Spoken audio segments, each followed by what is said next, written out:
అంటే రెగ్యులర్గా అందరం మేము రెగ్యులర్గా గుడ్ మార్నింగ్ తెలంగాణ పెట్టి వదిలేస్తాం, కానీ ఈసారి ఒక టైటిల్ కూడా ఇవ్వడం జరిగింది, చాలా ఇంపార్టెంట్. కాలోజీ టీవీ ముందే చెప్పింది ప్రతిపక్ష హోదాలో కేసీఆర్ సక్సెస్ అని. మేము 1 year క్రితమే ఎలక్షన్స్కి 1 year అంటే ఎలక్షన్స్కి 6 నెలల క్రితమే మేము చెప్పడం జరిగింది. వాస్తవంగా కేసీఆర్ అనే వాడికి ప్రతిపక్ష హోదా ఇస్తే చాలా సక్సెస్ఫుల్గా ఈరోజు ప్రజా సమస్యలను అడ్రస్ చేయగలుగుతారని చెప్పేసి గతంలోనే నేను చెప్పినాం. దాని ప్రకారమే ప్రజలు కూడా తీర్పు ఇవ్వడం జరిగింది. అందులో భాగంగానే ప్రతిపక్ష హోదాలో మనం చూస్తూ ఉన్నాం క్లియర్గా కేసీఆర్ ఏ విధంగా ఈరోజు రైతుల దగ్గరికి వెళ్తున్నాడు. అదేవిధంగా అనేకమైనటువంటి కేటీఆర్ కానీ హరీష్ రావు కానీ వీళ్ళందరూ కూడా ఈరోజు రైతుల దగ్గరికి వెళ్ళడం కావచ్చు, వివిధ వర్గాల దగ్గరికి వెళ్ళి వాళ్ళ సమస్యలను ఈరోజు ప్రభుత్వం దృష్టికి తీసుకెళ్లే విధంగా, ప్రభుత్వంలో కదలిక తెచ్చే విధంగా వీళ్ళ చర్యలు ఉండడంలో వీళ్ళు సక్సెస్ అని చెప్పేసి మేము చెప్తా ఉన్నాం. అందుకే కేసీఆర్ ఆయన వాళ్ళ కుటుంబం ఎప్పుడు కూడా ప్రతిపక్ష హోదాలో ఉంటేనే ఈరోజు తెలంగాణ ప్రయోజనాలు నెరవేరుతాయి అనేది స్పష్టంగా ఈరోజు మేము గతంలో చెప్పినాం, ఇప్పుడు కూడా అదే నిరూపితం అవుతుంది. అందుకే కేసీఆర్కి ఎప్పుడు కూడా అధికార హోదా ఇవ్వద్దు. అధికార హోదా ఇస్తే కనుక ఆయనే లక్షల కోట్లు మింగుతాడు అనే విషయం ఈరోజు ప్రూవ్ అయిపోయింది. సో ఖచ్చితంగా తెలంగాణ ప్రజలారా ఎప్పుడు కూడా కేసీఆర్ని మాత్రం ప్రతిపక్ష హోదాలో ఉండే విధంగా ఈరోజు మీరు ఆలోచన చేయాలి. మీరు అట్లా ఆలోచన చేస్తేనే ఈ తెలంగాణకు సంబంధించినటువంటి అనేకమైనటువంటి సమస్యలు కానీ, అనేకమైన అంశాలు కానీ, అనేకమైన హక్కులు కానీ కాపాడబడతాయి. అందులో ఎటువంటి అతిశయోక్తి లేదనే విషయం అందరూ కూడా గుర్తుపెట్టుకోవాలి. నిన్న మనం చూస్తాం ఇక్కడికి కరీంనగర్ వెళ్ళడం, కరీంనగర్కి వెళ్ళి అక్కడ సిరిసిల్లకి వెళ్ళి ఆడ రైతులను పరామర్శించి ఏ విధంగా జరుగుతుంది అంటే కాళేశ్వరం గురించి మాట్లాడిండు. అదేవిధంగా మిడ్ మానేరులో ఈరోజు ఆ బ్రిడ్జ్ సంబంధించినటువంటి కొమ్మటిరెడ్డి కట్టిన బ్రిడ్జ్ కూలిపోయిందని చెప్పిండు. అది కూలిపోతే మేము కేసులు పెట్టలేదు, మేము హ్యుమానిటీతో పోయినామని చెప్పేసి అన్ని నిజాలు చెప్పేసి వాస్తవంగా. అంటే కాంగ్రెస్ పార్టీ బీఆర్ఎస్ పార్టీ నాటకాలన్నీ కూడా కలిసి చేస్తున్నటువంటి నాటకాలన్నీ కూడా ఆయన అనుకోకుండా ప్రజల ముందు చెప్పేసిండు. దాన్ని మేము కొంత విపులీకరించి మీకు చెప్పేటువంటి ప్రయత్నం మేము చేస్తున్నాం వాస్తవంగా. సో అసలు మేడిగడ్డ ప్రాజెక్ట్, మేడిగడ్డ బ్యారేజ్ కూలితే ఏం కాలేదు, నేను మొత్తం ఇప్పుడు 3,000 మంది 4,000 మంది తీసుకోపోతారట, 10,000 మంది అట. ఇంకోటి చెప్తా ఉన్నాడు, ఏంది నేను దేశం నివ్వరపోయే వార్త చెప్తా, ఫోన్ ట్యాపింగ్ పై ఆసక్తిగా విషయాలు చెప్తాడట. సిగ్గుండాలి కొంచెమైనా కేసీఆర్కి. ఫోన్ ట్యాపింగ్ పై ఏం చెప్తాను? ఆల్రెడీ రాధాకిషన్ రావు ఆల్రెడీ నీ చిట్టా మొత్తం బట్టలిపి బయట పెడతాను ఉన్నాడు. ఇంకా సిగ్గు లేకుండా ఫోన్ ట్యాగ్ పై మీకు ఆసక్తికర విషయాలు చెప్తా అని చెప్పేసి ఏముండదండి. గతంలో కూడా దేశం నివ్వరపోయే వార్త చెప్తా రైతుల గురించి అన్నాడు. ఏం చెప్తాడు అని అనుకున్నాం. ఇంతవరకు ఆ దేశం నివ్వరపోయే వార్త లేదు, నువ్వు లేవు, ఏది లేదు వాస్తవం చెప్పాలి. బైదవే మీరు మర్చిపోయినారు, కేసీఆర్ ప్రగతి భవన్ లో కూర్చొని ప్రెస్ మీట్ పెట్టి మనం సెంట్రల్ లా మనమే అధికారం, రాజ్యాంగం మొత్తం మార్చేస్తున్నాం అన్నాడు.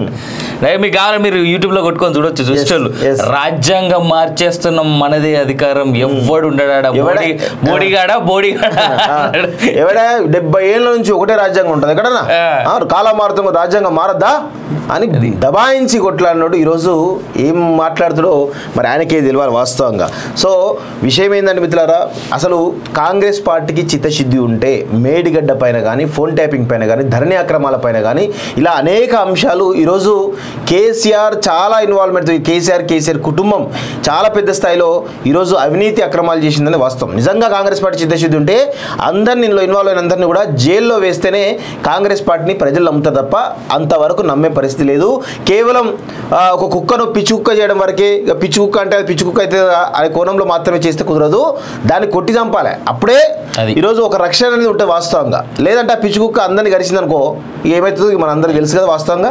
అందుకే పిచ్చి కుక్కను ఎప్పుడు కూడా ఏదో ఒక విధంగా దాన్ని బంధించి అంతం చేయాలి ఏదో ఒక విధంగా. సో అట్లా చేయకపోతే పరిస్థితులు తీవ్రంగా ఉండే అవకాశం అయితే కనబడుతూ ఉంది. అందుకే కేసీఆర్ అనేవాడు ఎప్పుడు కూడా మేము కోరుకునేది ఒకటే, తెలంగాణ సమాజం కూడా అదే కోరుకోవాలి వాస్తవంగా. ప్రతిపక్ష హోదాలో కేసీఆర్ను ఉంచితే కనుక, ప్రతిసారి కేసీఆర్ ఉంచితే కనుక ఈరోజు ప్రజా సమస్యలు అన్నీ కూడా ఈరోజు అడ్రస్ కాబడితే ప్రభుత్వం కదలిక ఉంటుందనేది స్పష్టంగా చెప్పగలుగుతున్నాం. బట్ ఆయనలో మేజర్గా కనిపించాల్సిన మార్పు లేదా మనం చూడాల్సినటువంటి మార్పు ఏంటంటే కేసీఆర్లో ఇప్పటికీ భాష మారలే. ఎస్, కుక్కల కొడక ఏంటది ఉరికిచ్చి కొడతాం, ఈ పులు వాళ్ళకి కొడతాం.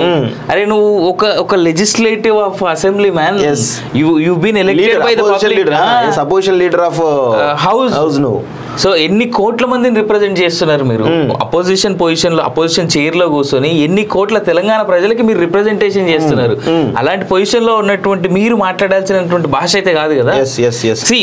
సింప్లిఫైడ్ వర్డ్స్ లో నువ్వు తప్పు చేస్తున్నావు అబ్బాయి, ఇగో ఇది కరెక్ట్ చేసుకో, ఇగో ఇది నేను ఇచ్చేటువంటి సలహా. రేవంత్ రెడ్డి అధికారంలో, ఇక్కడ రేవంత్ ని పొగడట్లేదు నేను, రేవంత్ రెడ్డి కాకపోతే రిక్వెస్ట్ చేసిండు, అసెంబ్లీలో చెప్పిండు, పబ్లిక్ మీటింగ్ లో సాక్షిగా, మీరు నిన్నటిదాకా ఉన్నారు, గైడ్ చేయండి మమ్మల్ని. నువ్వు ఎట్లాగో తీసుకోలే కదా సలహాలు సూచనలు, ఎవరిని తీసుకోలేడు, అందరి దూరం పెట్టినావు. ఇప్పటికన్నా సలహాలు సూచనలు చేయి. ఎందుకు మేము తీసుకోవడానికి రెడీగా ఉన్నాం, ఓపెన్ ఆఫర్ ఇచ్చాడు వాస్తవంగా. ప్లస్ చాలా సందర్భాల్లో ప్రజా సంఘాలు కలుస్తున్నాడు, ఉద్యమకాలం కలుస్తున్నాడు, అందరినీ కలుస్తూ ఏదో ఒక కదలిక తెచ్చేటువంటి ప్రయత్నం చేస్తున్నాడు. సరే ఇంతవరకు మొన్నటి వరకు కలవలేదు, ఏ కేసీఆర్ అనే వ్యక్తి వరకు కలవలేదు, కానీ సరే రేవంత్ రెడ్డి సరే ఆ సమస్య పరిష్కారం అవుద్దా లేదా పక్కన పెడితే కనీసం ఆ సమస్యను సావధానంగా వినేటువంటి ప్రయత్నం చేస్తున్నాడు. నిజంగా అక్కడ వరకు కలవడం అంటే ఒక 50% ఆ సమస్య సాల్వ్ అయినట్టే. సరే ఇంకో 50% మరి అది పోరాటాల ద్వారా వేరే ద్వారా అది ఎంతో కొంత సాధింపబడుతుంది వాస్తవంగా. కానీ ఆయన దృష్టిలో ఉండాలి కదా, ఆయన పాలకుడిగా ఆయన ముఖ్యమంత్రి హోదాలో ఉన్నాడు, ఆయన సమస్యను సాల్వ్ చేయడానికి ఆయనకు సర్వాధికారాలు ఉంటాయి వాస్తవంగా. సో చూడాలి మరి కేసీఆర్ తన పంతాన్ని ఇప్పటికైనా మార్చుకోవాలి, తన భాషను ఇప్పటికైనా మార్చుకోవాలి. లేదంటే ఇక మీరు నేర్పినే విద్యనే కదా నీరజాక్షణ విధంగా మాలాంటి వాళ్ళం రెడీగా ఉంటాం. ఇప్పటికైనా మేము భాష కొంచెం అగ్రెసివ్గా పోయినాం మొన్నటి వరకు కూడా, కానీ ఆ అగ్రెసివ్నెస్ తగ్గించుకుంటూ సబ్జెక్ట్ మీద మాట్లాడాలనే కోణంలో మాట్లాడుతున్నాం.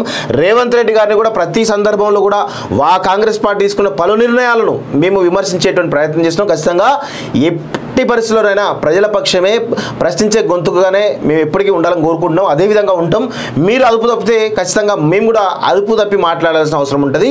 మీరు ఒకవేళ రాజ్యాంగబద్ధంగా కనుక మీరు పరిపాలన కొనసాగితే మేము కూడా రాజ్యాంగబద్ధంగానే విమర్శించేయడం ప్రయత్నం చేస్తాం.